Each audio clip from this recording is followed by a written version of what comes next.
Liebe Lüneburgerinnen, liebe Lüneburger, liebe Studierende, liebe Mitschauende von nah und fern, herzlich willkommen zu diesem 6. Zukunftsstadt-Magazin. Das ist ja schon fast eine Tradition, dass wir uns immer entweder zur Konferenzwoche oder zur Startwoche sehen.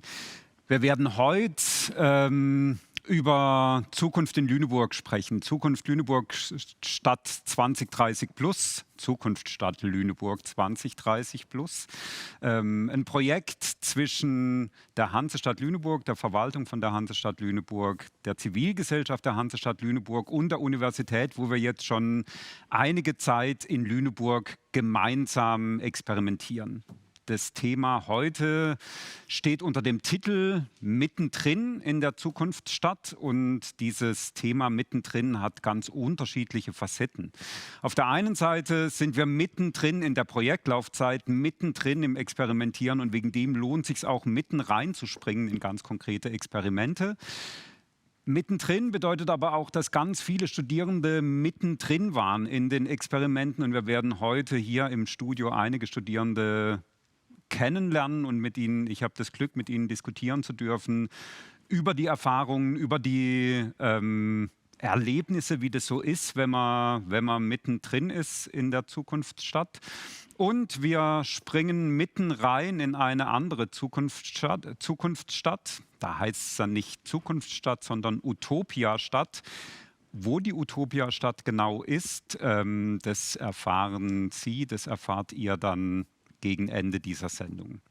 Also ein spannender, heißer Ritt durch die Zukunftsstadt in nicht ganz einfachen Zeiten, das wissen wir alle, in auch bedrückenden Zeiten, aber vielleicht ist genau das auch die richtige Zeit, um gemeinsam über Zukunft zu sprechen und darüber zu sprechen, wie wir Zukunft gestalten wollen. Und um dafür einen Einstieg zu finden, freut es mich sehr, dass wir eine externe Expertin, die uns aber auch schon sehr, sehr vertraut ist an der Leuphana, weil wir sie immer wieder begrüßen dürfen in unterschiedlichen Kontexten, in Konferenzen, um inspirierende Impulse zu bekommen. Heute auch wieder begrüßen zu dürfen Marina Weißband. Marina Weißband ist Diplompsychologin und Expertin für digitale Partizipation und Bildung. Was könnte besser passen zu einer Zukunftsstadt wie diese beiden Themen? Sie ist die ehemalige politische Geschäftsführerin der Piratenpartei in Deutschland. Eine Partei, die völlig neu auch nochmal ein demokratisches Experiment gestartet hat. Da wird sie vielleicht auch noch ein bisschen davon berichten. Heute ist sie Mitglied der Grünen und probiert da auch tatsächlich das Thema Bildung, wie kann Digitalisierung, wie kann Teilhabe funktionieren, voranzubringen. Sie engagiert sich ganz stark im Bereich der politischen Bildung. Es freut mich sehr, dass du, Marina, heute hier bist. Herzlich willkommen hier im Zukunftsstadt-Magazin. Hi, schönen guten Abend. Marina, es ist eine andere Zeit, wie die Zeit, wo wir dich eingeladen haben. Also in der Zeit zwischen Einladung und heute hat sich einiges verändert auf der Welt, was uns alle beschäftigt, was dich beschäftigt, was uns alle beschäftigt. Ist heute ein guter Tag, über Zukunft zu sprechen?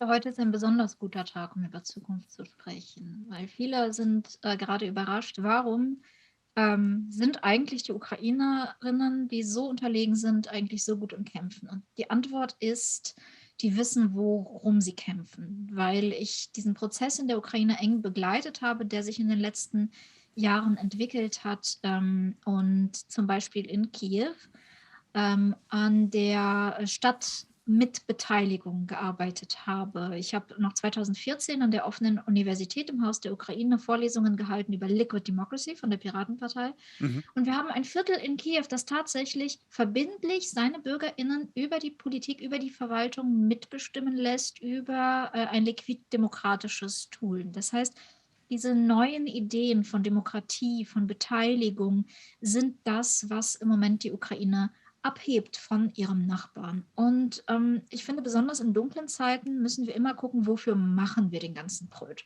Mhm. Und nichts hilft uns so sehr dabei zu wissen, wofür wir den ganzen Bröt machen, wie die Einbeziehung unserer Kinder und Jugendlichen, die selbst ihre Welt von morgen mit aufbauen können, weil das der Gegenentwurf zu Despotismus und Autoritarismus und Imperialismus ist. Das ist wunderbar. Du hast mir eigentlich schon meine nächste Frage vorweggenommen, aber trotz allem wird mich das nochmal interessieren. Wir haben ja heute ganz viele junge Menschen, die auch zuschauen, eben also Erstsemester-Studierende. Wir werden heute über Kinder- und Jugendkonferenzen sprechen und zumindest mir fällt es bei meinen eigenen Kindern auch schwierig, jetzt ein gutes Argument zu finden. Eben, die Welt verändert sich auf einer Ebene, wo man nicht ähm, eingreifen kann. Wie, wie motivieren wir junge Menschen in dieser Zeit wirklich teilzuhaben an Zukunftsgestaltung? Was sind Argumente? Also du hast jetzt schon ein paar gebracht, aber die tatsächlich, wo du sagen würdest, doch macht mit, gestaltet eure Zukunft im Kleinen wie im Großen. Ja, gestaltet eure Zukunft ist gerade in der Tat so formuliert ein bisschen schwierig, weil die letzten Generationen waren nicht unbedingt gnädig mit der jüngsten, sagen wir so.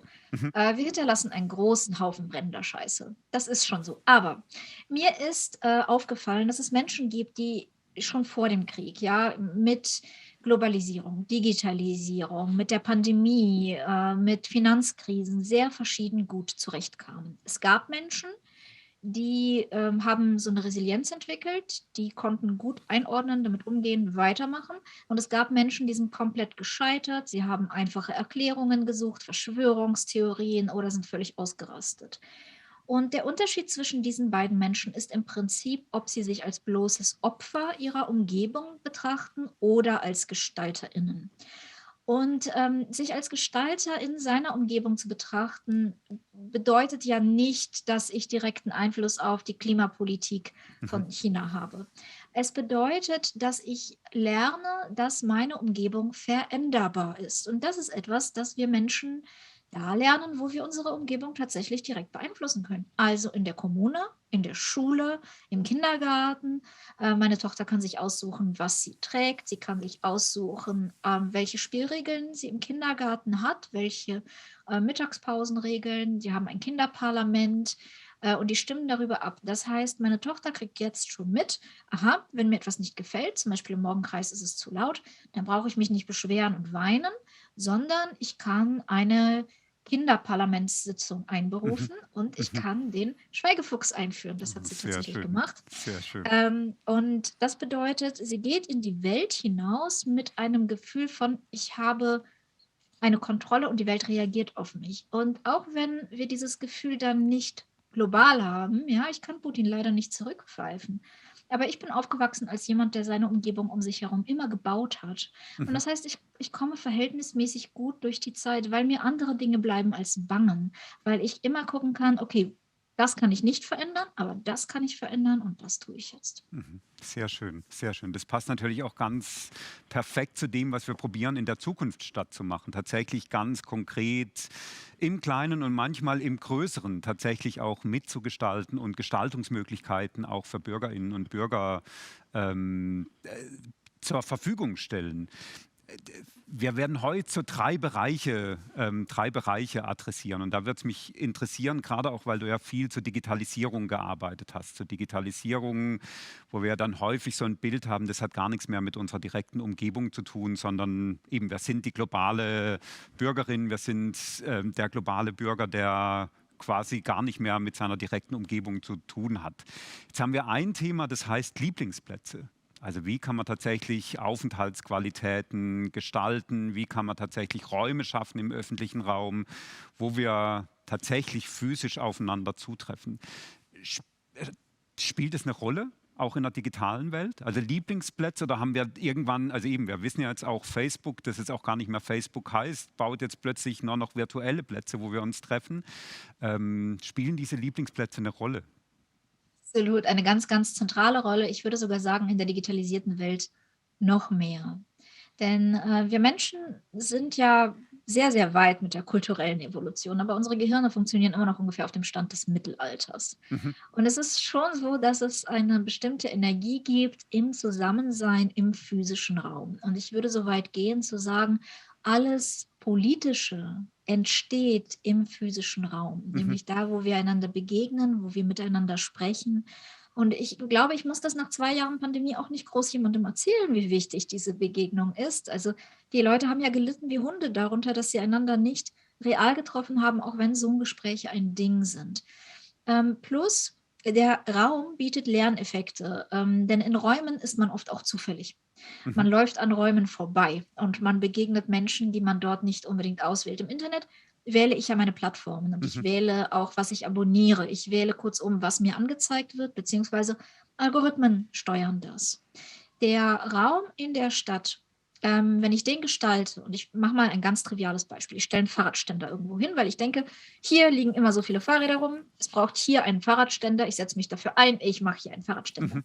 Dann laufe ich jeden Tag an diesem Fahrradständer vorbei und er ist eine physische Manifestation meiner Wirkmächtigkeit. Mhm. Oder mein Lieblingsort in einer Stadt wäre die Volkshochkneipe, also wie ein offenes Café mit Bibliothek, Volkshochschule, da ist pädagogisches Personal, da sind aber auch Makerspaces, 3D-Drucker, Studios zum Filmen von YouTube-Videos, Häkelrunden und da kommt man einfach hin und setzt sich zusammen, jung und alt, kann voneinander lernen, kann von pädagogisch geschultem Personal lernen, kann miteinander einen Kaffee oder einen Schnaps trinken. Und es sind diese Orte, wo sich auch Menschen begegnen, die nicht intuitiv immer den gleichen Ort aufsuchen würden. Mhm. Aber dadurch weiten sie natürlich unser Verständnis der Welt. Sehr schön, ganz herzlichen Dank. Das ist schon mal ein schönes Bild, das du gezeichnet hast. Jetzt ein zweites Thema, mit dem wir uns heute beschäftigen, das weiß ich gar nicht, ob das so deine Expertise ist. Trotzdem würde ich da gerne noch mal fragen, weil es, glaube ich, auch mit Digitalisierung viel zu tun hat. Lokalwirtschaften und der Beitrag von lokalem Wirtschaften zu einer nachhaltigen Entwicklung. Auch da stellt sich natürlich die Frage, und das kriege ich immer wieder, wenn ich mit lokalen Einzelhändlerinnen zum Beispiel diskutiere, diese Frage, was wir haben, die globalen Online-HändlerInnen, wo wir direkt morgen bekommen, was wir letzten Endes konsumieren wollen. Brauchen wir noch Einzelhandel? Brauchen wir lokal wirtschaften oder können wir das mit Digitalisierung nicht alles viel effizienter und alle Menschen noch viel glücklicher machen? Also Einzelhandel bin ich skeptisch und würde Einzelhandel nicht mit lokalem Wirtschaften in einen Topf werfen, Mhm. zumal Einzelhandel ja auch Karstadt ist und niemand braucht Karstadt. Entschuldigung, falls Karstadt-Fans im Publikum sind. Aber natürlich lässt sich gerade lokales Wirtschaften mithilfe der Digitalisierung besser umsetzen. Mhm. Und das funktioniert auf einer ganz, ganz trivialen Ebene. Es gibt zum Beispiel Städte, in denen Bauern ihre Produkte direkt anbieten können. Die fahren die dann einmal in der Woche in die Stadt und die Leute bestellen sie aber vor. Das heißt, ich kann eine bestimmte Menge Fleisch, eine bestimmte Menge Gemüse Mhm. vorbestellen. Da weiß der Bauer genau, wie viel Nachfrage hat er. Entsprechend verschwendet er sehr viel weniger. Er muss nicht auf gut Glück da den ganzen Tag stehen, sondern bringt frische Produkte aus der Region direkt zum Verbraucher und kann super die Mengen steuern. Genauso funktioniert das mit diesen ganzen Supermarktlieferdiensten oder kann so funktionieren, ja, indem ich viel, viel besser über digitale Medien Angebot und Nachfrage vernetzen kann ich direkt lokale Produkte zu den lokalen Käufern bringen. Mhm. Und natürlich spielt die menschliche Komponente eben auch eine Rolle, denn lokal kann ich mich halt unterhalten mit den Leuten, von denen ich Zeug kaufe, mit den HandwerkerInnen, von denen ich Schmuck kaufe und so weiter. Ich glaube, wir müssen einfach Handel neu denken und weit über Amazon hinaus, aber eben auch über diese klassische Innenstadt hinaus. Mhm. Spannend. Wir werden die neue Innenstadtmanagerin nachher im Studio haben. Das ist eine Oh. Steilvorlage für mich, wo ich direkt mal fragen werde, wie denn die Innenstadt nachher in Lüneburg aussehen kann. Und die Volkshochkneipe werden wir dann auch bauen, da wo wir uns dann hoffentlich bald auch wirklich in Person treffen. Das dritte Thema, und das ist dann schon auch die Überleitung in die Sendung zu den konkreten Experimenten, ist, glaube ich, eben eines, wenn nicht dein Herzensthema, zumindest so wie ich das gesehen habe, ist wirklich die Frage von Teilhabe junger Menschen, Partizipation junger Menschen, wie kann man das auch digital ermöglichen. Vielleicht kannst du kurz 2, 3 Dinge auch zu Aula berichten, weil ich finde es ja immer noch ein total spannendes Projekt und vielleicht kannst du so ein bisschen erzählen, was die Grundidee von Aula ist. Genau, die meisten digitalen Medien sind ja privatwirtschaftliche Unternehmen, deren Geschäftsmodell es ist, Aufmerksamkeit an Werbetreibende zu verkaufen. Und das ist keine gute Plattform, um Jugendliche zu organisieren, Mhm. und das ist keine gute Plattform für Demokratie. Das heißt, die Idee hinter Aula ist, ich möchte eigentlich ein Werkzeug schaffen im digitalen Raum, das Jugendlichen ganz praktisch hilft, verbindlich an den Entscheidungen ihrer Schule, ihrer Kommune, ihres Sportvereins Mhm. teilzuhaben. Aula wird in einer Organisation, also das kann Schule oder außerschulisch sein, dauerhaft eingeführt. Und alle Jugendlichen, die an diesem Rahmen beteiligt sind, bekommen einen Zugang, können auf der Online-Plattform eigene Ideen einstellen, als Text oder auch als Video oder Bilder, und können sie dort auch diskutieren, können dazu Verbesserungsvorschläge machen und darüber abstimmen.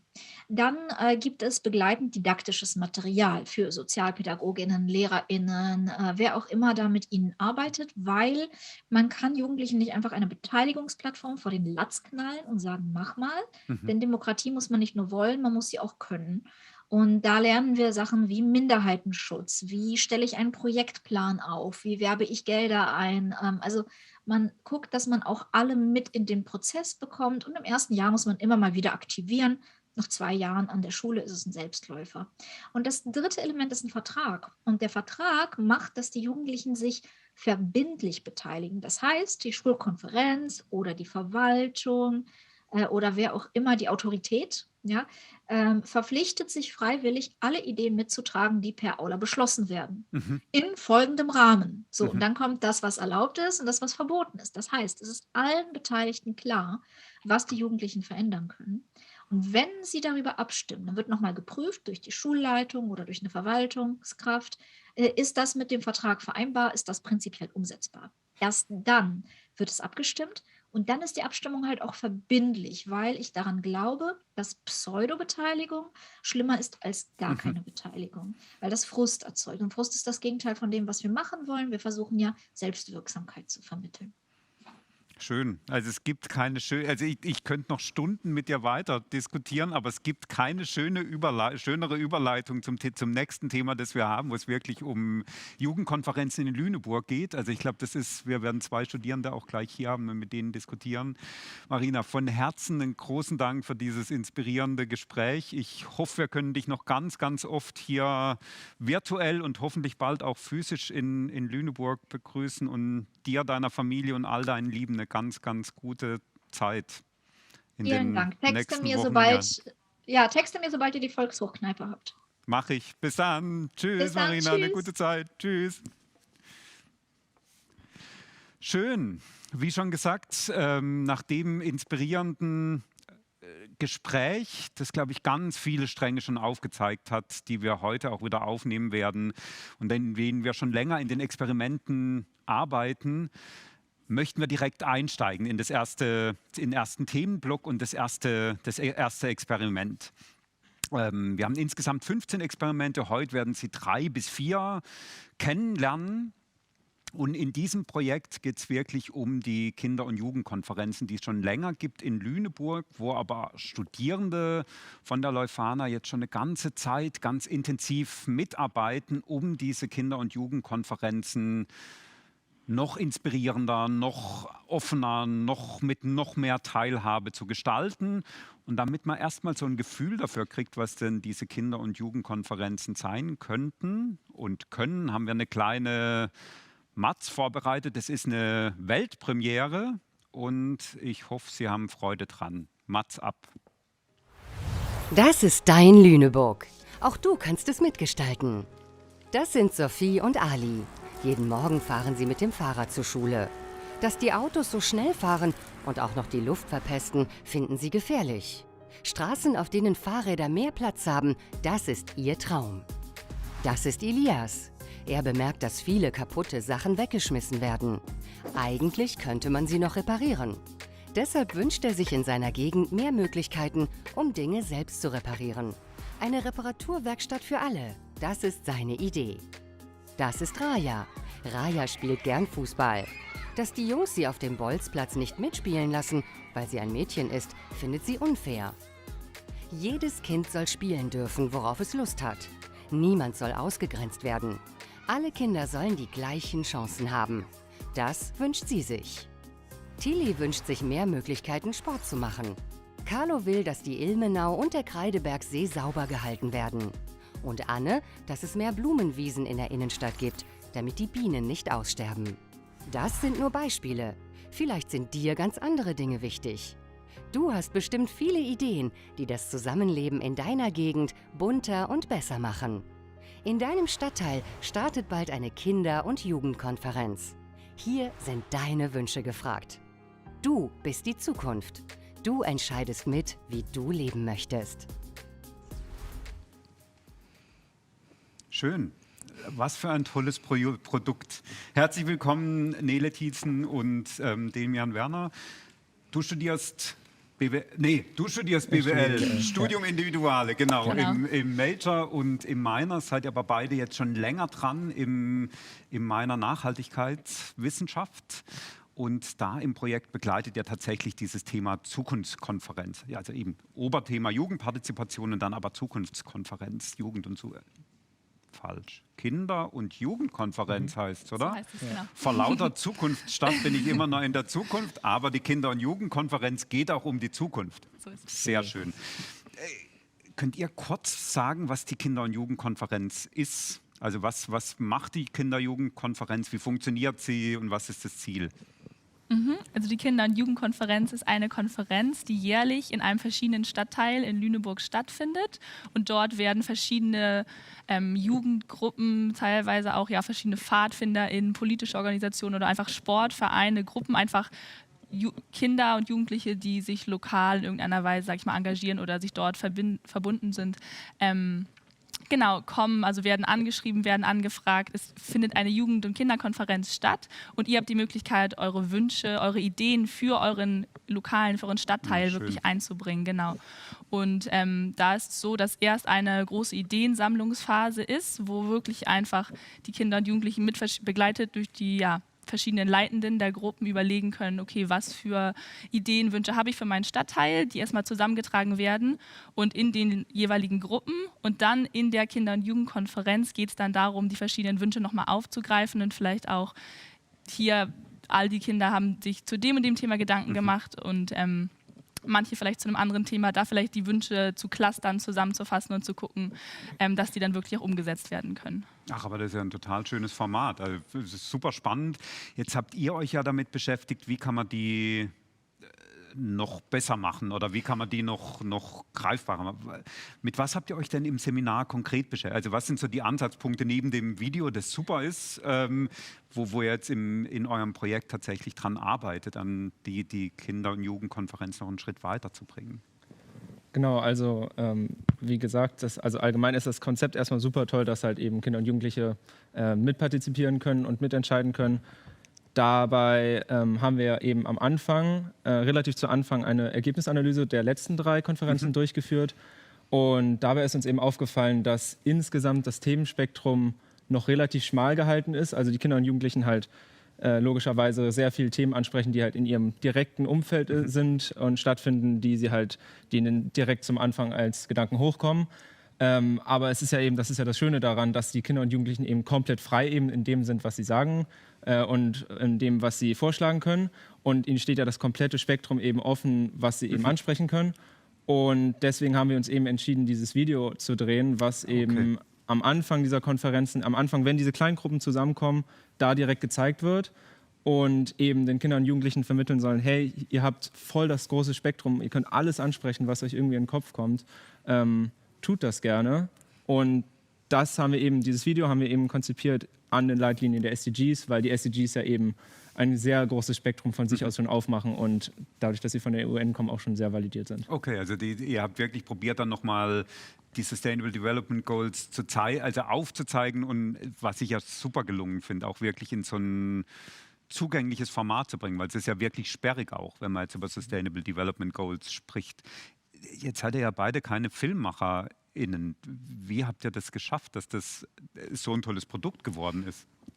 Es hat natürlich dann viel mit Zusammenarbeit zu tun. Also wir haben, genau ja sowieso, das ganze Projekt ist ja natürlich transdisziplinär und wir haben dann irgendwann eine Ausschreibung gemacht, weil uns natürlich klar war, so die Skills, dieses Know-how für die Videoproduktion, die haben wir einfach nicht und das könnten wir natürlich versuchen, aber es ging ja darum, auch irgendwie ein langfristiges Produkt zu kreieren, ein Video, was lange irgendwie eingesetzt werden kann mit einer gewissen Qualität und da war uns genau einfach sehr klar, dass wir da vielleicht einen externen Partner an Land ziehen wollen müssen. Genau, und dann haben wir eine Ausschreibung gemacht und haben eine Videoagentur gefunden, genau, mit Sitz in Berlin.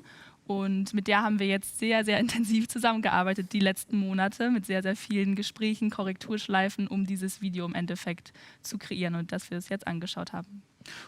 Und jetzt eben, wir reden ja immer von Experiment. Wie geht es denn jetzt weiter mit dem Video? Also ist das jetzt für euch abgeschlossen oder seid ihr jetzt auch noch, wird das jetzt nochmal gezeigt und ihr schaut, wie das bei Kindern und Jugendlichen ankommt? Also wie geht es weiter mit dem Ganzen? Ja, das ist ganz spannend, weil halt die Schwierigkeit sowieso von Anfang an des Seminars eben war, dass unser Seminar schon vor dem Prozess der Jugendkonferenzen eben endet, sodass wir halt uns eben überlegen mussten, wie können wir uns eben gut einbringen, sodass wir trotzdem einen Teil dazu beitragen können. Und das Video wird jetzt in folgenden Kinder- und Jugendkonferenzen immer wieder gezeigt. Also deswegen war uns eben auch vor allem die Qualität am Ende so wichtig, dass es halt wirklich alles stimmt, weil es halt eben nicht ein Produkt ist, was jetzt ein Jahr lang gezeigt wird, sondern für die kommenden Jahre immer wieder gezeigt werden kann. Und genau, deswegen sind wir halt auch nicht ganz in der Lage, jetzt zu validieren, was für Auswirkungen das hat. Deswegen haben wir extra ein Verstetigungspaket angefertigt, was wir mit eben an die Stadt weitergeleitet haben. Und in diesem Verstetigungspaket geht es eben einmal darum, dass die Ergebnisanalyse, die wir selbst durchgeführt haben, dort nochmal erklärt wird und aufgezeigt wird, wie genau diese Ergebnisanalyse eben durchgeführt werden kann. Und zum Weiteren wurde dann auch nochmal am Anfang so ein bisschen der Kontext erklärt, wie ist es zu dieser Ergebnisanalyse zustande gekommen, wieso sollte die durchgeführt werden. Also dass halt dann vor allem die PädagogInnen, die das am Ende halt eben an die Kinder und Jugendlichen weitergeben, wissen, in welchem Format sie das tun sollen und wie sie das weitergeben sollen. Super. Eben, also ich bin immer noch richtig geflasht von dem ganzen Projekt. Jetzt ist es ja so, dass die Zukunftsstadt, da haben wir immer diese Idee, dass Stadtverwaltung, Universität und Zivilgesellschaft arbeiten zusammen an diesen Experimenten. Hat es bei euch stattgefunden und wie habt ihr das erlebt als Studierende, also als Wissenschaftlerin in diesem Prozess? Also es gab ein Auftakttreffen, das war wirklich auch ein sehr spannender Moment, weil wir ja bis zu dem Zeitpunkt nur wirklich ja in unserem Seminar an der Leuphana-Universität waren und dann in diesem Auftakttreffen auf einmal ganz viele verschiedene AkteurInnen getroffen haben, also experimentverantwortlich natürlich unsere Dozierenden waren auch mit dabei, aber eben auch ja, die Partizipationsbeauftragte der Hansestadt Lüneburg, Katharina Fuchs, mit der wir sehr, sehr, sehr intensiv zusammengearbeitet haben. Schön. Und auch genau StadtjugendpflegerInnen auch noch aus Lüneburg, die auch bei diesem Auftakttreffen dabei waren, um dieses Projekt, sagt man mit ein bisschen mehr Entfernung, aber trotzdem dieses Projekt auch zu begleiten.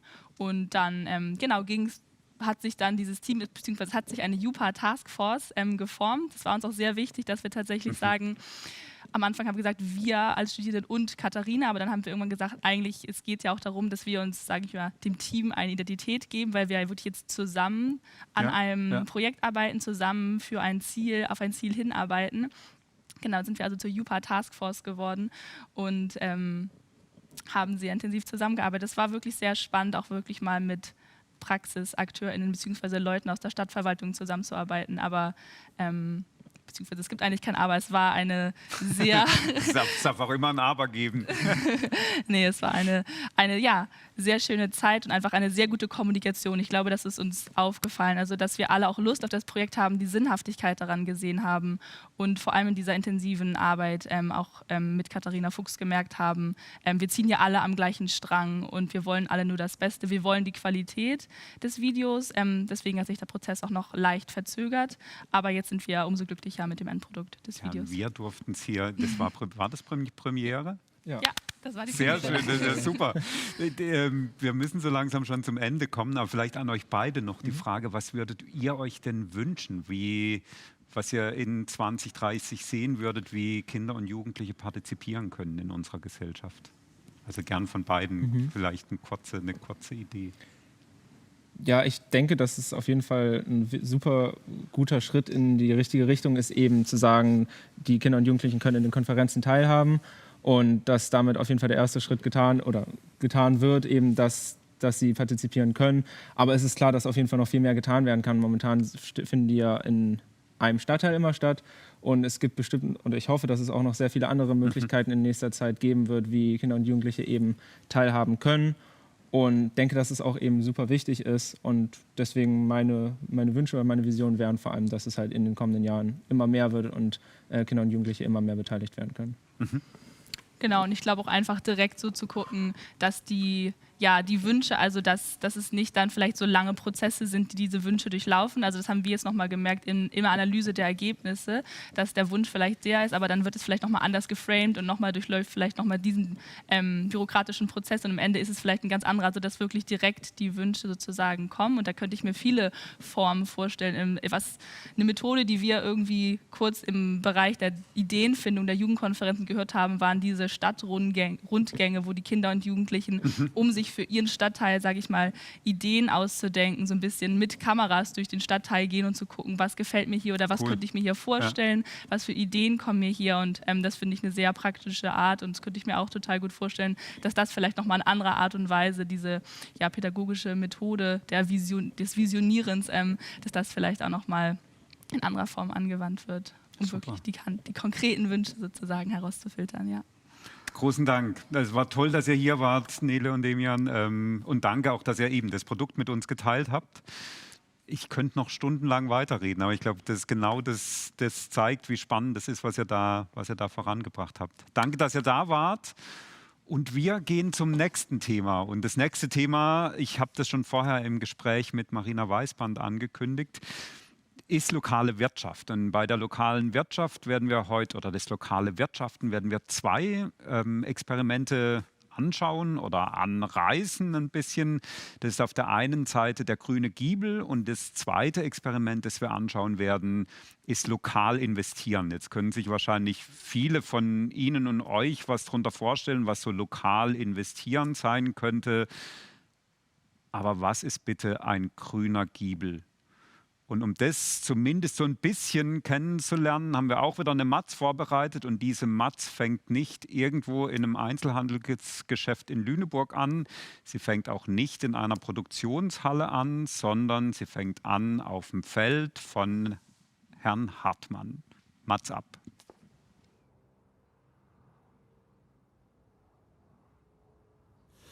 Ja, hier stehen wir auf unserem Schlag Brandwiese. Hier haben wir ein Agroforst-Projekt letztes Jahr gestartet. Wir wollen vor allem hier den Wind aus der großen Fläche nehmen. Im Sommer, im Mai, Juni, wenn die Kulturen Wasser brauchen, wird die Feuchtigkeit meistens weggeweht. Und bei Tau morgens ist halt einfach um diese Baumstreifen die Luft feuchter. Und dass wir auch wirklich diese Kulturen ein paar Tage länger mit Wasser versorgen können. Wir wollen Biodiversitätsstreifen schaffen. Einfach, dass hier neuer Lebensraum kommt für Insekten und Nützlinge, die dann unsere Kulturen auch unterstützen. Wir haben halt Streifen mitten auf dem Acker, die immer dauerhaft bewachsen sind, die dann den Boden festhalten und auch den Regen. Wir werden da erstmal keinen Ertrag dann von haben, eventuell in 10, 15 Jahren als Holzertrag. Und die Kosten belaufen sich ungefähr auf 4.500 €. Beim Grünen Giebel geht es darum, dass wir von den Lüneburgerinnen und Lüneburgern, also von Privatleuten, von Institutionen, von Unternehmen einfach mal wissen wollen, ob die bereit sind, hier vor Ort in lokale Klimaschutzmaßnahmen zu investieren. Sowas wie Bäume pflanzen, was Jochen Hartmann ja gerade erklärt hat, im Sinne von Agroforstsystemen, die man dann wiederum umwandeln kann in Pflanzenkohle. In unserem Hühnerwald haben wir vor 6 Jahren Pappeln und Weiden gepflanzt und ab nächstes Jahr wollen wir hier ernten. Und das Schöne ist bei Pappeln und Weiden, sie treiben aus dem Stock dann wieder unten aus. Und in den nächsten 5, 6, 7, 8 Jahren können wir dann nochmal ernten. Ja, und jetzt ist diese Frage, was machen wir mit dem Holz? Und wir haben eigentlich so 2 Ideen. Entweder investieren wir in eine Hackschnitzelheizung. Aber ich finde es interessanter, wir machen daraus Pflanzenkohle. Das heißt, einen Teil der Energie können wir zur Beheizung unserer Gebäude nutzen und haben dann nachher eine Pflanzenkohle, die wir dann mit dem Hühnermist kompostieren können und dann auf den Acker bringen. Und das wäre wirklich ein ein Kohlenstoff, der dann halt dauerhaft im Boden bleibt. Und die Frage, die ich jetzt an die Lüneburgerinnen und Lüneburger habe, ist, würden Sie tatsächlich in Klimaschutzmaßnahmen wie das, was wir gerade beschrieben haben, zum Beispiel eben in eine Klimaline investieren, die wir zumindest gedanklich schon entwickelt haben? Also ein klimaneutrales Stück Schokolade, was hier vor Ort produziert wird und wo die CO2-Emissionen ausgeglichen wurden? Oder würden Sie vielleicht sogar direkt in Klimaschutzmaßnahmen wie die beschriebenen Agroforstsysteme investieren, einfach weil Sie es gut finden und weil Sie denken, damit kann ich einen wertvollen Beitrag für den Klimaschutz in Zukunft leisten?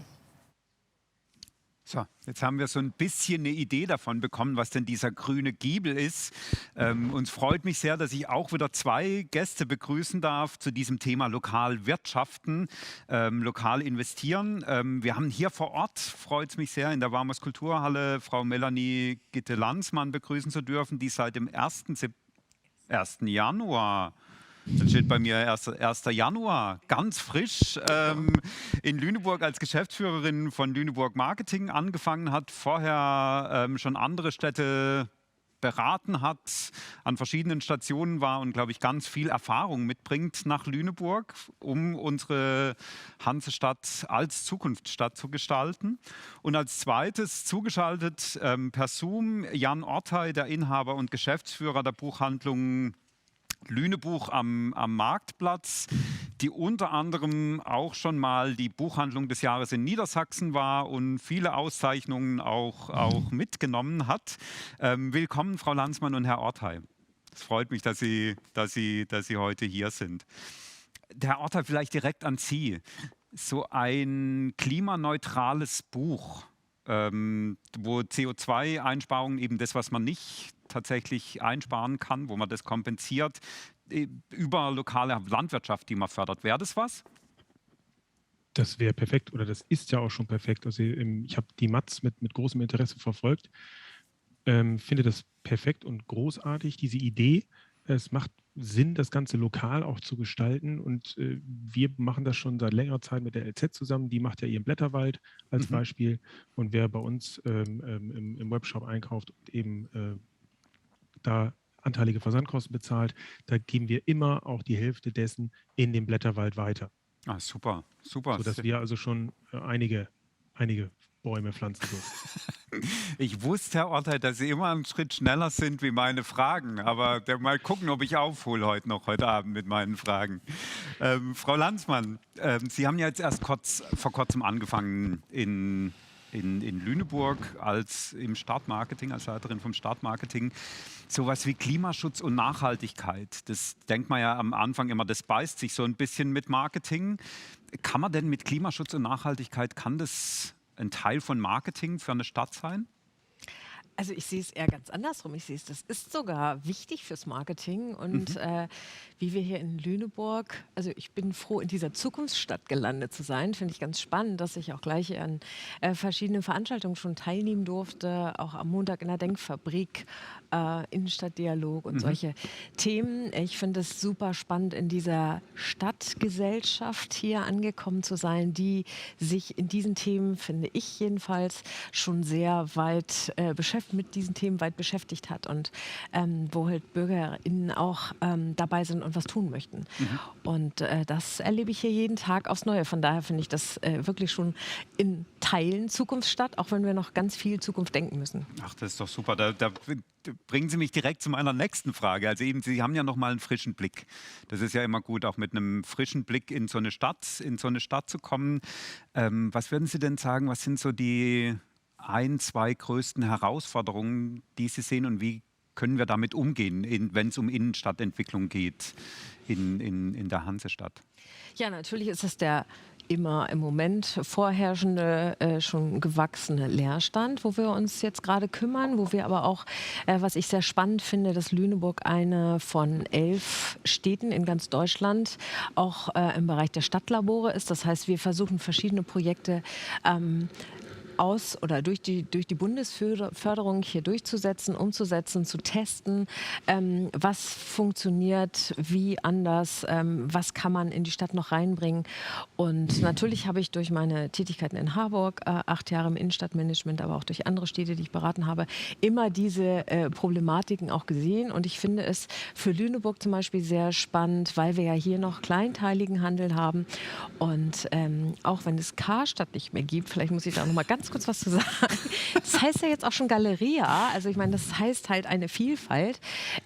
Und wir möchten natürlich trotzdem auch den Handel vor Ort noch verorten sozusagen. Wir möchten ihn nicht nur ins Internet bringen, sondern wir möchten, dass die Menschen, und ich denke, das ist gerade Corona-mäßig sozusagen, der uns als Brandbeschleuniger in die Innenstädte gebracht hat, ja auch wieder schön Menschen zu leben. Warum haben wir die Innenstädte? Um gemeinsam auch Kommunikationsplätze zu haben und uns nicht im Internet zu treffen. Und auch da finde ich auch, dass ein Umdenken, alles ist praktisch von zu Hause aus zu bestellen, aber das Umdenken auch da ein wichtiges Thema in der Wirtschaft ist und auch, wo man sagt, lokal. Ich finde es in Lüneburg sehr wichtig, dass wir im lokalen Handel vor Ort kleine Manufakturen haben, dass wir halt auch eine Schokothek haben, dass wir halt eine Bonbonfabrik haben. Also das wird, glaube ich, alles so ein bisschen zukunftsmäßig sein, dass man an der Entwicklung des Produktes teilnimmt, dass wir einen Wochenmarkt haben, der mit sehr viel noch Erzeugern vor Ort ist.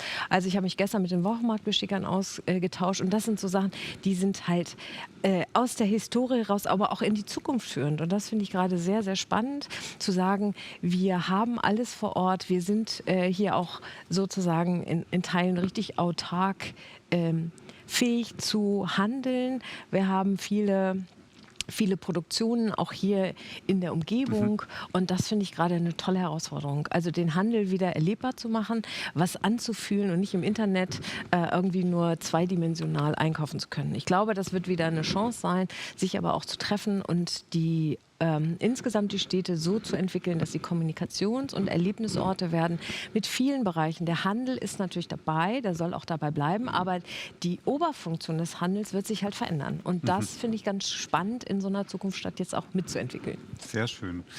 Herr Orta, ich weiß, dass das ja ein Thema ist, das Sie schon lange beschäftigt. Also Sie haben sich ja ganz stark mit diesem Thema Buy Local auseinandergesetzt, auch tatsächlich im Verein Buy Local ganz, ganz aktiv.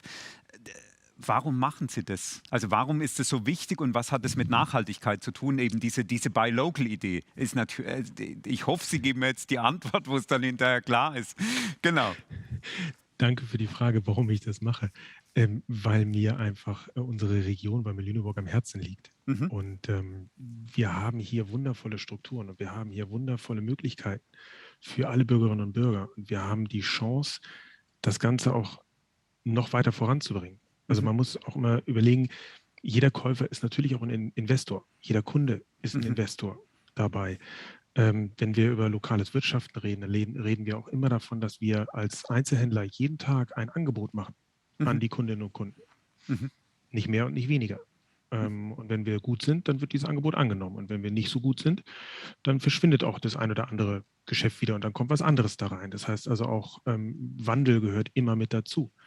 Und wenn wir uns überlegen, aber dass wir auch etwas, glaube ich, wieder oder benennen müssen, was wir lange nicht benannt haben, nämlich etwas, was ich Konsumentenverantwortung nenne.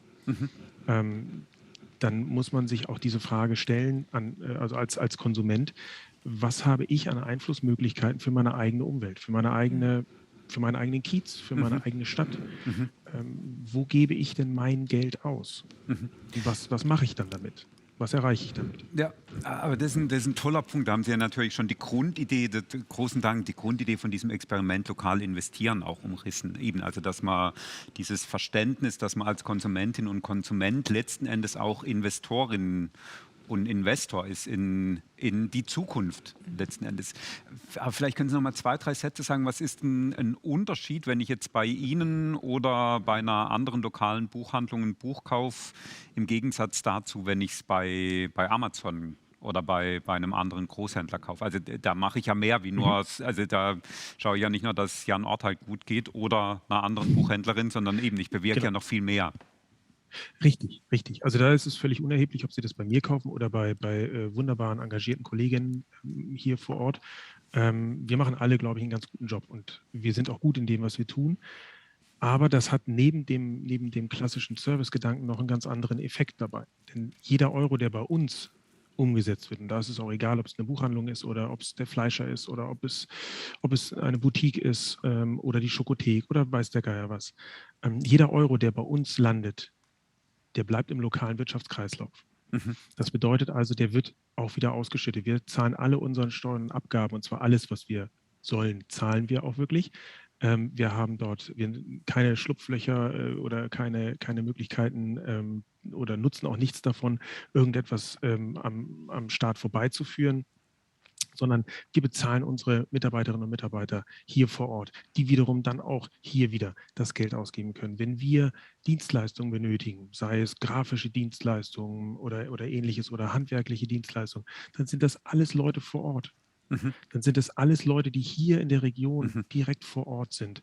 Wenn ich jetzt entweder bei einem Großunternehmen aus Seattle kaufe oder sonst irgendwo, dann ist das eben nicht so.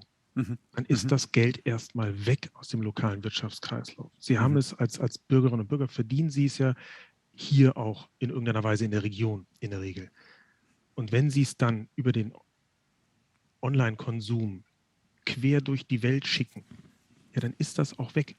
Dann können wir davon keine Kindergartenplätze vorhalten, dann können wir keine Spielplätze davon bauen, dann können wir auch keine großartigen Experimente machen damit, dann können wir auch keine Aufenthaltsqualitäten erhöhen oder ähnliches. Das heißt also, de facto haben die Bürgerinnen und Bürger das selber in der Hand, wie Lüneburg aussieht. Spannend. Und da sind wir auch dran und das wird Teil vom Experiment sein. Und da weiß ich auch, dass ja ein Ort halt dann mit dabei ist, wirklich nochmal zu schauen, wie viel mehr Geld bleibt denn in der Region, wenn man tatsächlich lokal konsumiert und wie kann man das tatsächlich dann auch berechnen, dass man das handhabbar macht für den lokalen Einzelhandel. Frau Landsmann, wir reden viel von Experimentieren. Jetzt sind Sie frisch hier. Was ist Ihr nächstes Experiment in Lüneburg? Ach, wir sind schon so in allem drin. Also wir reagieren auch auf alles. Dazu muss ich auch sagen, wir haben auch die lokalen Partner vor Ort. Und das finde ich auch toll, dass man zusammen an einem Strang ziehen kann. Und ich glaube, wir können in diesem Jahr halt auch wieder im Bereich der Veranstaltung einiges experimentieren. Und wir möchten gerne, dass wir die Lüneburger wieder in ihre Stadt und auch auf ihre Veranstaltungen holen und vielleicht auch das eine oder andere Experiment mal machen. Also das, sage ich mal, das typische Stadtfest überdenken wir halt gerade. Und das ist für mich dann auch schon ein Experiment. Und genauso toll fand ich es, wie wir am letzten Freitag innerhalb von einem halben Tag die gesamte das Rathaus beleuchten konnten als Solidarität, weil wir einfach mit den Betreibern, die halt für uns sonst die Beleuchtung machen, ob das Empire oder Panorama sind, die sich zusammentun und sagen, wir machen das für euch und wir machen das mit euch. Und das zeigt halt auch diese lokale Handlungsfähigkeit, dass wir einfach mit Partnern, denen wir hier vor Ort arbeiten, auch auf die wir uns verlassen können. Und auch da sind wir überall noch gerade diese Tage dabei zu überlegen, was können wir noch weiteres leisten und was können wir tun, um auch noch weitere Solidarität oder auch Hilfsangebote zu machen.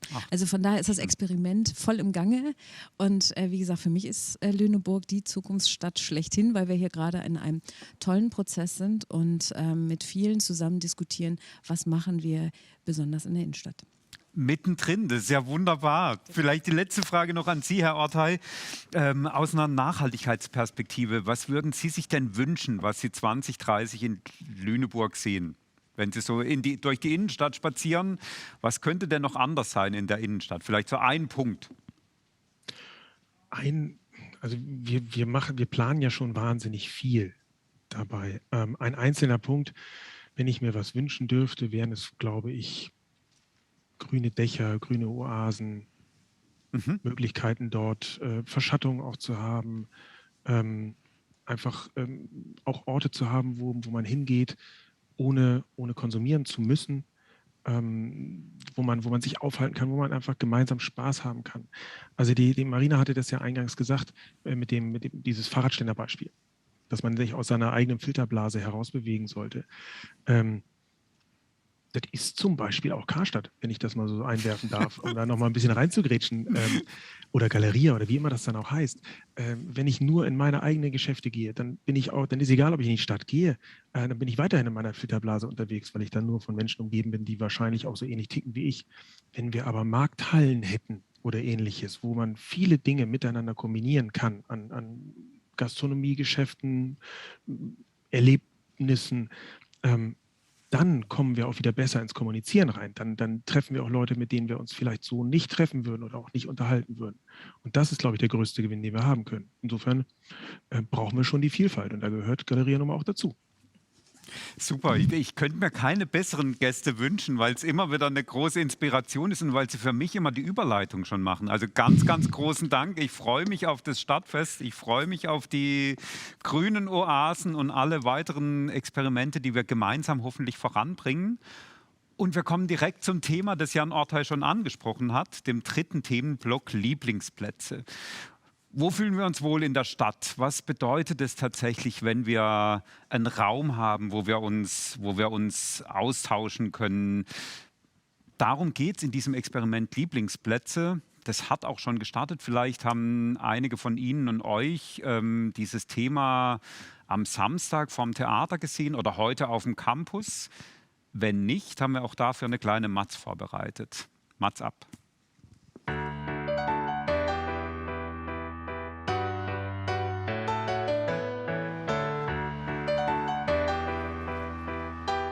Wir sind heute hier im Theater Lüneburg, beziehungsweise vor dem Theater Lüneburg, weil wir gemeinsam am Experiment Lieblingsplätze arbeiten. Das Experiment Lieblingsplätze gehört zur Zukunftsstadt Lüneburg 2030+, unserem Reallabor, in dem wir Nachhaltigkeitslösungen für Lüneburg suchen, ausprobieren, evaluieren und davon lernen wollen, wie wir Lüneburg nachhaltiger machen können. Bei den Lieblingsplätzen sind wir tatsächlich ganz am Anfang des Experimentes und wir wollen heute Ideen sammeln, wie der Platz hier aussehen könnte, damit wir das dann hinterher tatsächlich umsetzen. Das ist nämlich das große Ziel und das Besondere beim Lieblingsplätze-Experiment. Wir machen nicht nur Bürgerbeteiligung, um tolle Ideen für die Schublade zu haben, sondern wir wollen die tatsächlich ausprobieren und den Platz temporär umgestalten, möglichst viele der Ideen umsetzen, erfahrbar machen und dann gucken, was gefällt den Menschen, was macht so ein Platz zu einem Platz mit mehr Aufenthaltsqualität.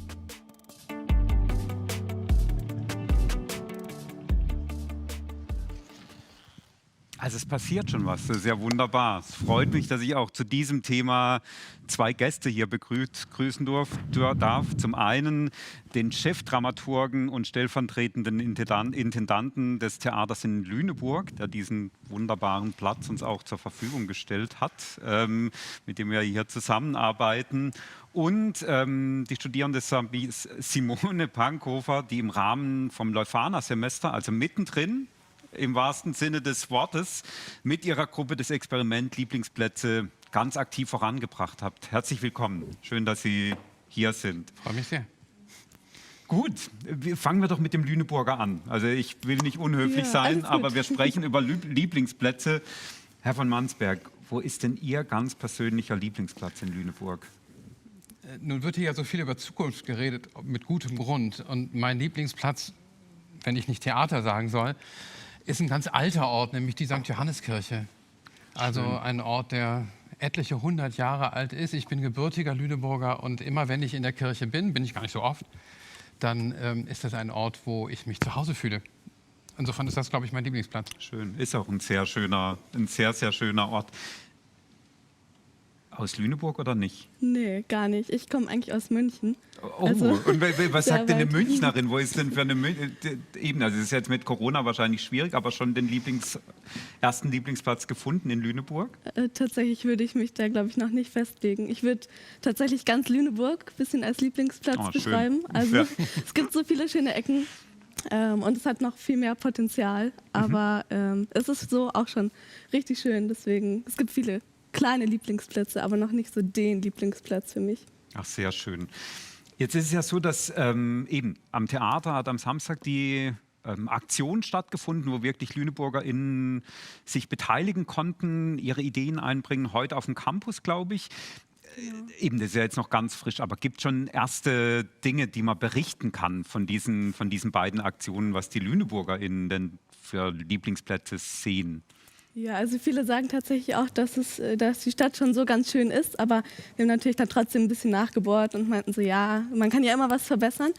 Ja, da kamen dann viele Ideen, wie zum Beispiel Sitzmöglichkeiten oder dass einfach Plätze für sozialen Austausch entstehen. Ja, auch gerade der Theatervorplatz, da kam viel so, was auch mit Kreativität verbunden ist, irgendwie, was die Leute anregt, dazu auch ins Theater zu kommen, weil es ist ja der Platz vor dem Theater. Das fand ich auch irgendwie eine ganz schöne Idee, was einfach Lust drauf macht, ja, Kultur und das Theater zu erleben. Ach, schön, sehr schön. Das ist super Überleitung. Warum macht denn das Theater bei sowas mit? Ich stelle heute, glaube ich, so Fragen, wo dann das kommt. Natürlich machen wir damit. Aber was ist das Ziel, Herr von Mansberg? Also ich glaube, so natürlich ist es gar nicht. Jedenfalls hat es auch bei uns im Haus eine Weile gebraucht, bis wir uns auf diesen Weg gemacht haben. Also ich würde mal sagen, es gibt zwei Gründe. Der eine Grund ist, dass wir uns in eine Debatte, die in dieser Stadt angefangen hat, natürlich einbringen wollen. Da wollen wir uns mit künstlerischen Mitteln einbringen, weil wir uns als einen Ort verstehen, an dem gesellschaftliche Prozesse ausgehandelt werden sollen. Der andere Grund, und der ist vielleicht noch wichtiger, ist, dass in vielen Kulturinstitutionen, auch bei uns, der Gedanke wächst, wir können doch nicht nur über Fragen von Nachhaltigkeit, von gesellschaftlichem Miteinander reden, wir müssen doch auch etwas selber tun. Also wo ist denn das Theater in seinem Produzieren selbst nachhaltig? Ja. Und dazu gehören dann eben Überlegungen, können wir eine Klimabilanzierung machen im Haus selber und können wir unsere Umgebung anders gestalten. Insofern hat sich ein Klimateam bei uns im Haus gegründet und hat gesagt, wir gucken unsere unmittelbare Umgebung an und fragen uns, was machen wir denn jetzt hier? Und da wir gerne mit der Leuphana zusammenarbeiten, überkreuzten sich dann plötzlich zwei Impulse und so ist das gemeinsam entstanden. Schön. Genau, Zusammenarbeit mit Leuphana bringt mich schon zur nächsten Frage. In dem Projekt ging es ja auch noch um mehr. Also die zwei Aktionen sind ja sehr sichtbar und total schön. Was waren denn noch so andere Themen, die das Team behandelt hat, um das Experiment vorzubereiten? Also wir haben uns aufgeteilt in mehrere Forschungsgruppen, wo wir ja dann auch jede Gruppe ja einen Projektbericht schreibt. Da gab es zum Beispiel auch eine Gruppe, die sich generell so mit Wohlfühlfaktoren beschäftigt hat.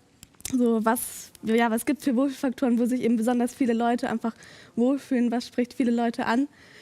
Ich persönlich war in der Marienplatzgruppe, also wir haben uns mit dem Lüneburger Marienplatz beschäftigt, wie man den zum Beispiel umgestalten könnte. Also da passiert eventuell auch was, genau. Spannend. Und dann war eben dieses Mock-up oder dieser Ideensammelparcours am Samstag eben auf dem Theatervorplatz und eben auch auf dem Campus. Sehr schön, super. Und auch wenn es nicht die eigene Gruppe war, was sind denn so Wohlfühlfaktoren? Gibt es da was man... Also kann ich jetzt nicht so viel dazu sagen, aber also Grünflächen und Sitzplätze waren auf jeden Fall so die Hauptaspekte, die auch, wir haben eine Umfrage durchgeführt für den Marienplatz, das waren so die Hauptwünsche, würde ich mal sagen, die aufgetaucht sind. Und eben so ein Ort, wo eben Leute zusammenkommen können, wo man eben aufeinander trifft und interagiert mit den Menschen. Also das fand ich auch eben, ich glaube, das ist gerade nach Corona wahrscheinlich nochmal so ein starkes Bedürfnis, dass wir noch viel mehr spüren. Orte, Herr von Mansberg, wo trifft Theater auf Nachhaltigkeit? Also nicht nur örtlich, aber weil irgendwie hat es was miteinander zu tun. Also Sie haben es ja auch schön gesagt, eben als Ort, wo verhandelt wird, aber wo kommt Theater und Nachhaltigkeit zusammen?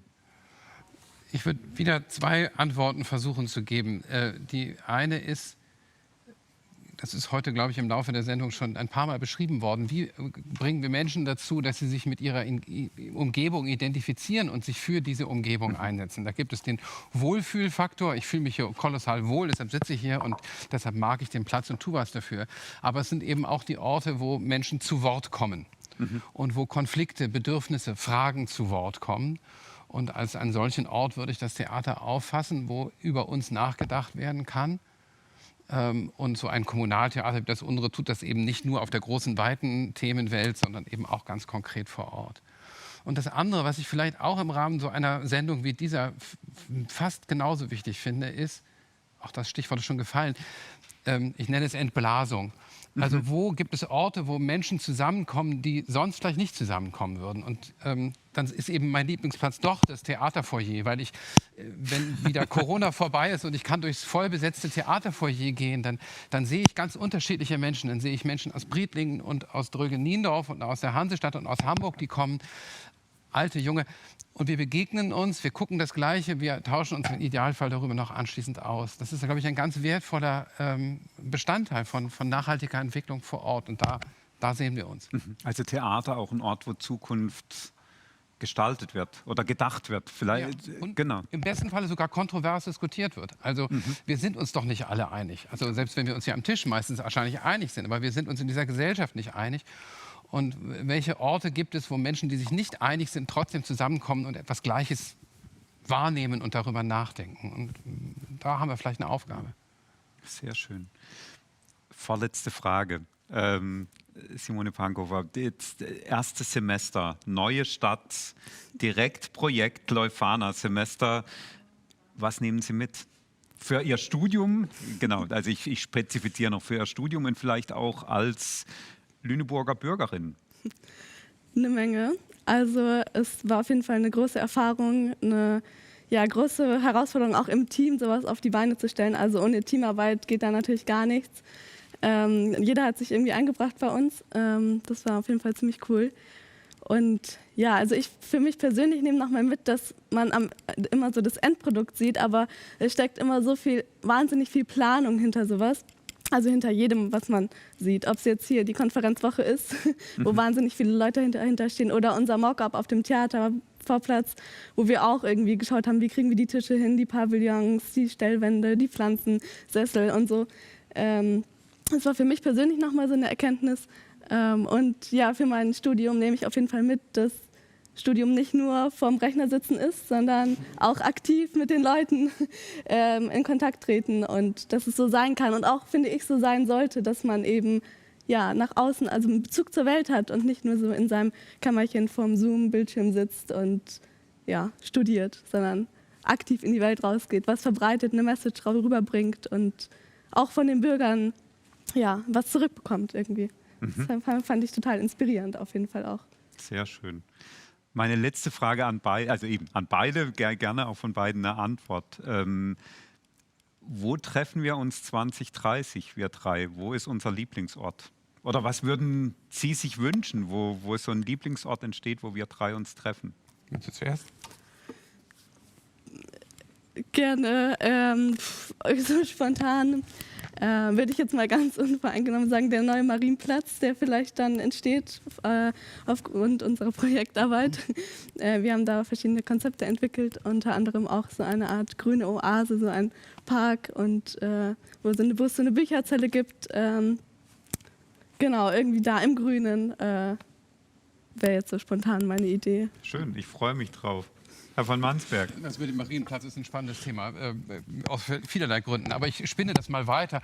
Und der Marienplatz ist dann 2030 ein Ort, an dem ganz vieles Verschiedenes stattfinden kann, weil wir alle miteinander gesellschaftlich beweglicher geworden sind und uns auf eine andere und verschiedenere Art begegnen können. Also wir sitzen gemeinsam auf dem Marienplatz, wir können einen Kaffee trinken, aber vielleicht gibt es auch Musik und Theater zu erleben, weil wir als Theater viel beweglicher geworden sind, weil wir kleine Formate haben.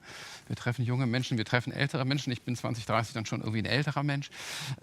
Also wenn wir alle miteinander noch mehr in Bewegung kommen und uns begegnen, dann, glaube ich, sind all diese Initiativen erfolgreich.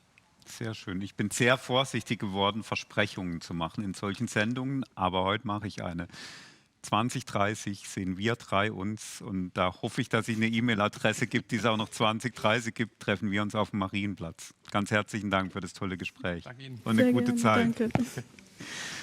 Schön. Und wir haben ja so eine kleine Sektion in den Zukunftsstadtmagazinen eingeführt, dass wir am Ende der Sendung über die Grenzen von Lüneburg hinausblicken und in andere Städte hineinblicken. Und auch das wird heute gelingen. Ich habe schon gesagt, wir schauen in die Utopia-Stadt, die nicht utopisch ist, sondern sie gibt es tatsächlich in Wuppertal, Wer hätte das gedacht? In Wuppertal. Es freut mich sehr, dass ich 2 Gäste aus Wuppertal habe.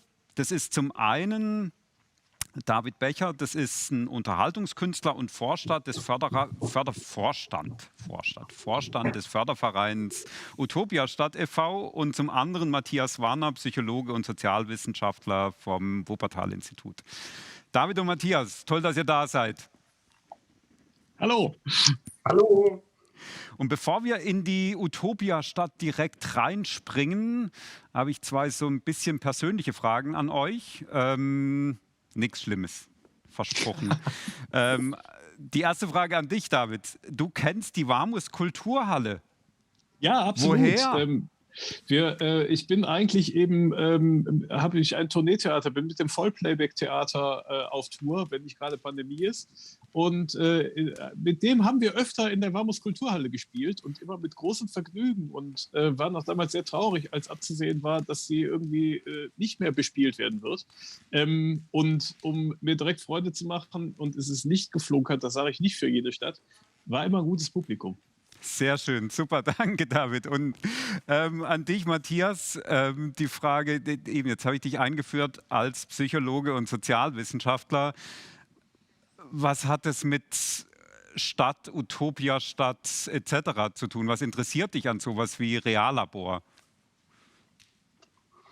Also als Psychologe interessiert man sich für Menschen und die Prozesse drumherum. Und da bin ich dann in Utopia-Stadt schon ziemlich richtig.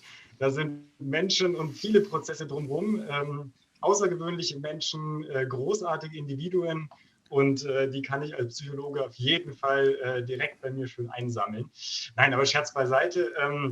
Ich habe das tatsächlich studiert, habe aber auch Politikwissenschaft und Soziologie studiert. Und sehr vieles von dem, was ich inzwischen mache, ist eher auf der politikwissenschaftlichen, soziologischeren Seite und nicht mehr so stark auf der psychologischen und schon gar nicht auf der klinischen psychologischen, sondern wenn überhaupt dann auf so einer umweltpsychologischen Seite, wenn es zum Beispiel um Ortsverbundenheit geht, um so eine persönliche Bindung zu einem Ort, dann wird es eher so umweltpsychologisch und dann habe ich natürlich auch wieder ganz viel mit solchen Lieblingsplätzen die Utopia-Stadt zu tun. Sehr schön. Nochmal herzlich willkommen. Ich freue mich auf das Gespräch und jetzt freue ich mich vor allem darauf, dass wir so ein bisschen Einblicke in die Utopia-Stadt erhalten. Wir haben von euch ein paar Bilder gekriegt und würden jetzt ein Spiel spielen, das heißt Bilderkaraoke. Also ihr wisst nicht, welches Bild wann kommt, aber wir hoffen, dass ihr die Utopia-Stadt so gut kennt, dass ihr die Utopia-Stadt in einer nicht vorher abgesprochenen Reihenfolge von Bildern erklären könnt. Und das erste Bild kommt jetzt. Ja, das kriegen wir hin. Da sieht man die großen Freiflächen um den historischen Bahnhof Mörke drum, der die Utopia-Stadt beheimatet. Und wenn wir gefragt werden, was ist Utopia-Stadt eigentlich, dann verweise ich immer auf den Briefkopf. Da steht drauf, Utopia-Stadt ist ein andauernder Gesellschaftskongress mit Ambitionen und Wirkung. Und merkt euch das. Andauernder Gesellschaftskongress mit Ambitionen und Wirkung. Werden wir im Gespräch nochmal drauf kommen. Die Ambition ist halt, einen Ort zu schaffen, wo man sich eben in den Austausch kommt. Hier sieht man das bei den Flächen. Da ist gerade so ein kleiner Designmarkt gewesen. Und da sind sehr viele Leute zusammengekommen. Die Ambition ist also da, Leute zusammenzubringen. Bisschen nachhaltiges Wirtschaften sind die Fragen. Die Wirkung ist, die Leute kommen auf den Platz zusammen, in sehr kurz zusammengefasst zu dem Bild. Okay, super. Nächstes Bild. Ja, wir sanieren dieses Bahnhofsgebäude mit Städtebaufördermitteln und ein Teil davon ist eine sogenannte, also der Eigenanteil, den ein Projektträger machen muss. Und da ist ein Teil sogenannte bauliche Selbsthilfe, heißt im Endeffekt mit anpacken. Okay, und vielleicht kurz noch eine Frage, seit wann seid ihr denn da dran?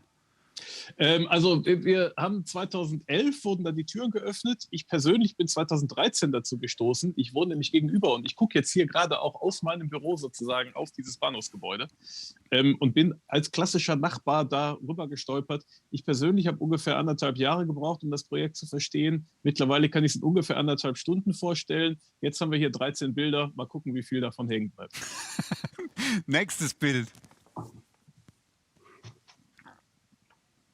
Und das ist der Blick von vorne. Das ist ungefähr der Blick, den ihr, wenn ich jetzt über die Kamera hinweg gucke, ist ungefähr das Bild, was ich vor mir habe. Okay, dann gehen wir doch direkt weiter.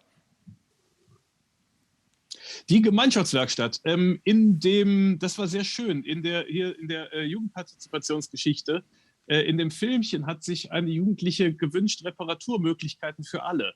Das ist das, was wir da in der Gemeinschaftswerkstatt entwickeln vor Ort in dem Bahnhofsgebäude. Mhm.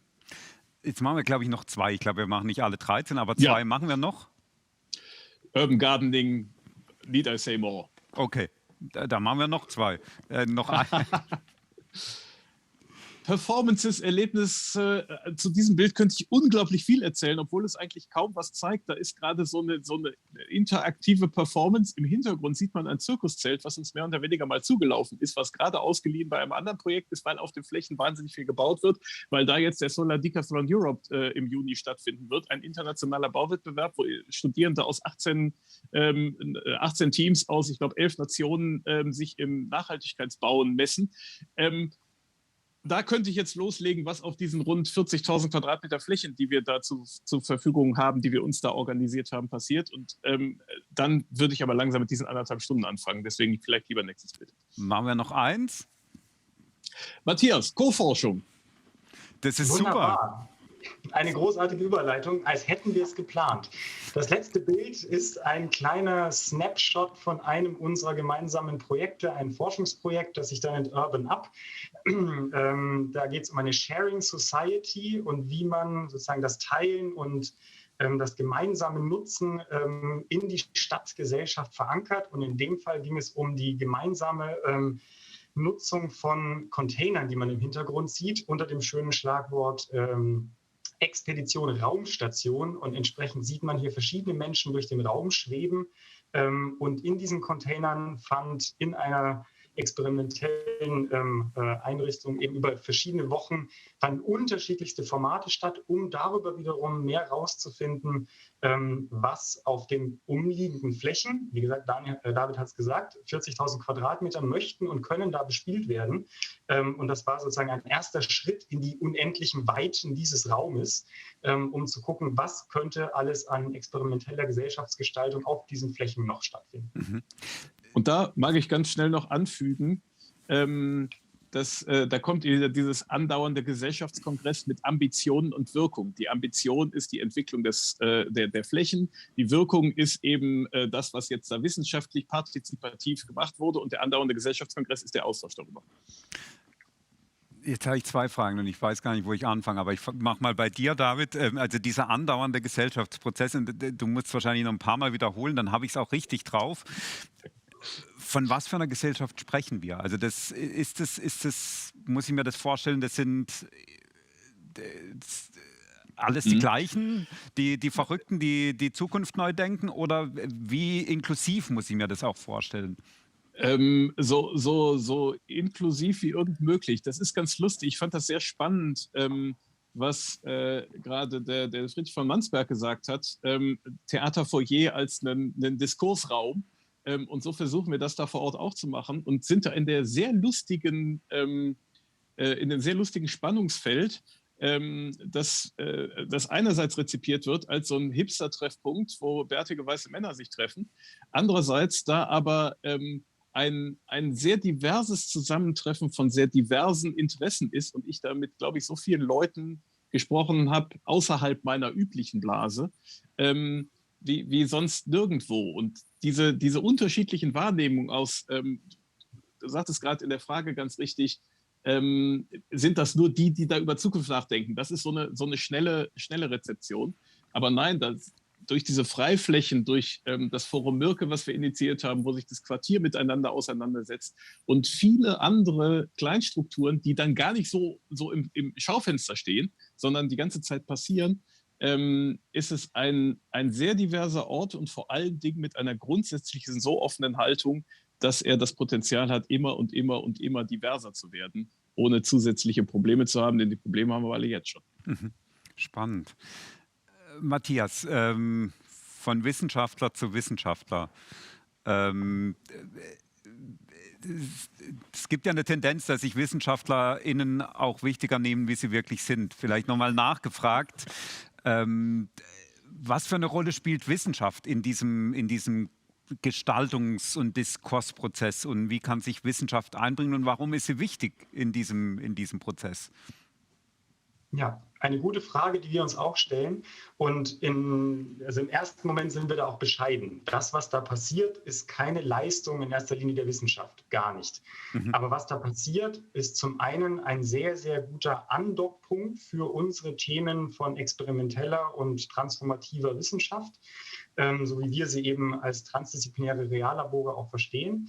Und zum anderen bietet wiederum Wissenschaft für so einen Haufen von Macherinnen und Machern einen wahnsinnig spannenden, wir bieten Prozesse an für das Reflektieren. Wir bieten ganz viel Überbau an, den man nutzen kann im Bereich von Deutungen, Weltsichten. Welche Narrative erzählen wir hier? Das heißt, wir kommen hier mit so größeren Kulissen, die wir sozusagen verproben, anbieten, auch überprüfen, findet das, was in Utopia-Stadt stattfindet, findet das einen Widerhall in der wissenschaftlichen Debatte? Haben wir dazu irgendeinen politischen Diskurs?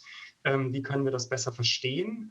Und das wiederum hilft all den Menschen, die dort vor Ort aktiv sind, sehr, sich auch ein Stück zu hinterfragen, sich auf einer höheren Ebene einzusortieren, zu gucken, in welchem Diskursraum bewegen wir uns da eigentlich.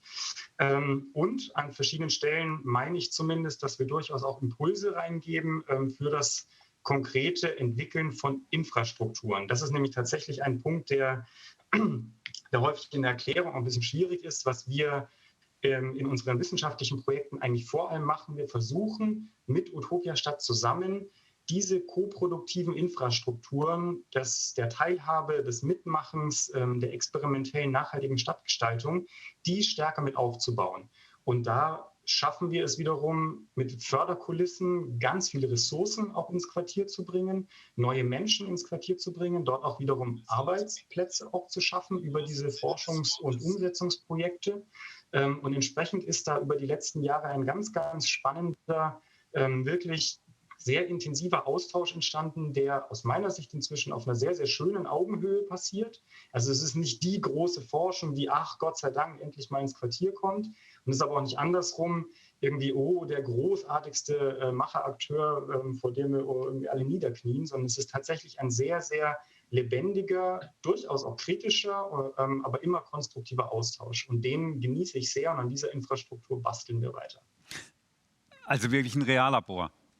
Absolut. Ja, genau. Also wir verstehen sowohl Utopia-Stadt als solches, als auch eigentlich das ganze Quartier und vor allem diese Themen, die wir machen, wirklich als Reallabor und an der Stelle wirklich als Infrastruktur verstanden, mit dann wiederum ganz vielen verschiedenen Projekten und ganz vielen verschiedenen Experimenten, wo wir in diesem Reallabor verschiedene Dinge ausprobieren. Und ich muss ganz ehrlich sagen, viele von den Experimenten funktionieren auch ohne Wissenschaft und vielleicht manchmal sogar besser ohne Wissenschaft.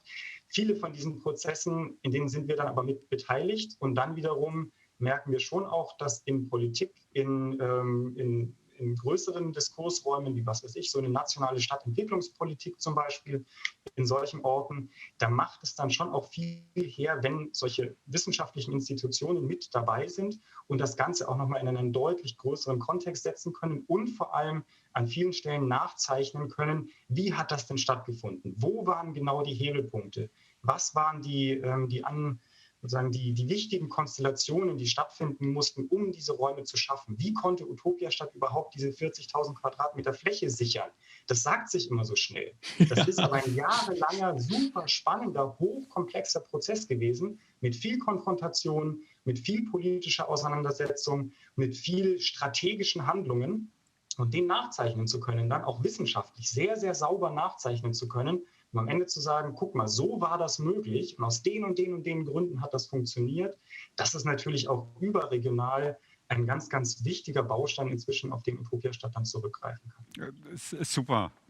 Und an der Stelle ganz kurz noch, möchte nur dem Matthias dahingehend widersprechen, dass er sagte, funktioniert vielleicht auch manchmal besser ohne Wissenschaft. Das glaube ich für den andauernden Gesellschaftskongress nicht. Natürlich brauche ich nicht die Wissenschaft, die mir erklärt, wie man Urban Gardening macht oder gerade den Leuten, die es machen. Aber die Wissenschaft, das zu reflektieren, wo dann welche Aktionen tatsächlich womit zusammenspielen, die brauche ich schon. Super. Ich habe total Lust, endlich mal die Utopia-Stadt. Ich habe schon so viel gehört, so viele Bilder gesehen, wirklich zu erleben. Also ich hoffe, das klappt bald. Letzte Frage an euch beide. eben, ihr habt einen tollen Oberbürgermeister, ein tolles Projekt, da läuft ganz viel. Welches Bild würdet ihr denn gerne das nächste Mal mitbringen, das es noch nicht gibt, das ihr gerne hier zeigen würdet? Auf der Fläche steht so eine alte, so eine 3.500 Quadratmeter große Speditionshalle, so eine riesengroße Blechbox. Und da gab es jetzt gerade einen großen Ideenwettbewerb für, wo 23 Teams fantastische Ideen reingereicht haben. Und das Gewinnerteam so eine modulare Entwicklung. Und beim nächsten Mal würde ich gerne ein Bild von den Entwicklungsschritten dieser Halle machen. Gar nicht unbedingt mit dem Ergebnis, was daraus geworden ist, sondern von dem Prozess, wie sie sich entwickelt. Super, danke David. Matthias? Ich würde gerne noch Bilder von weiteren Utopia-Städtchen mitbringen, mindestens, weil die Idee, dass eine Stadtgesellschaft einen solchen Freiraum braucht, um sich zu engagieren und auch zu experimentieren. Ich bin ja sehr sicher, dass es nicht nur einen solchen Ort geben sollte und da bewegt sich auch in solchen Städten viel und ich fände es großartig, wenn man weitere Bilder von weiteren solchen Orten mitbringen kann, die sich dann aufgrund auch einer Unterstützung für solche Orte ausbreiten und ausgründen können. Super. Großen Dank euch beiden, David und Matthias. Es hat große Freude gemacht und Lust zum Experimentieren. Und ich glaube, genau das ist das, was wir hier ja auch ausprobieren. Und auf bald, entweder hier in der Warmus Kulturhalle oder in der Utopia-Stadt. Macht's gut. Auf jeden Fall. Herzliche Einladung. Danke. Tschüss. Bis bald. Liebe Lüneburgerinnen, liebe Lüneburger, liebe Studierende, liebe Menschen, von wo auch immer Sie sich zugeschaltet haben, das ist schon das Ende von der heutigen Sendung. Mir hat es große Freude gemacht. Die Sendung, wie ich schon am Anfang gesagt habe, findet in nicht ganz einfachen, bedrückenden, belastenden Zeiten statt. Und ich glaube, es ist wichtig, dass wir genau in diesen Zeiten über Zukunft nachdenken. Es freut mich, dass ganz viele Menschen hier auch mitgestaltet haben. Deshalb ein großer Dank an alle Gäste, an das ganze Team, das dieses Zukunftsstadt-Magazin in der Form wieder möglich gemacht hat. Sie haben gehört, es wird ganz viel in Lüneburg passieren. Deshalb wird es auch ein nächstes Zukunftsstadt-Magazin geben. Der große Unterschied wird hoffentlich sein, dass wir das nächste Mal mit Publikum das Zukunftsstadt-Magazin stattfinden lassen. Bis dahin bleiben Sie gesund. Vergessen Sie niemals die Hoffnung und gestalten Sie Zukunft mit. Da freuen wir uns alle drauf, wenn wir das gemeinsam hier in Lüneburg auch machen. Ganz herzlichen Dank und einen schönen Abend noch.